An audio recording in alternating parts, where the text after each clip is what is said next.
Class कैसे हैं आप लोग बच्चों। आज 20 जनवरी है और बुध का दिन है। आज हम उर्दू का सबक नंबर 23 सच्ची खुशी का सवाल करेंगे। दुरुस्त जवाब के सामने स्वाद और गलत के सामने गैर लिखें।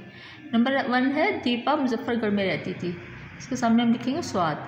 नंबर 2 है शराब की वजह से खुशहाली आई थी, ये जुमला गलत है, इसके सामने हम लिखेंगे गैन।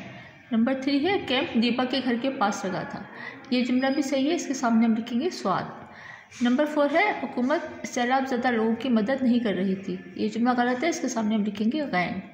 नंबर 5 है दीपा की अम्मी ने कैंप के लोगों के लिए खाने और कपड़ों का इंतज़ाम किया, इसके सामने हम लिखेंगे स्वाद। नंबर 6 है दीपा को देखकर सारों को अपने जूते याद आ गए, ये जुमला सही है, इसके सामने भी हम लिखेंगे स्वाद। नंबर 7 है दीपा ने भी कुछ खिलौने और कॉपियाँ बस्ते में डाली, ये जुमला गलत है, इसके सामने हम लिखेंगे गैन, क्योंकि उसने खिलौने और किताबें बस्ते में रखी थी। नंबर 8 है दीपा की नज़र दरवाजे की तरफ गई, जुमला भी गलत है, इसके सामने हम लिखेंगे गैन, क्योंकि उसकी नज़र बच्ची की तरफ गई थी।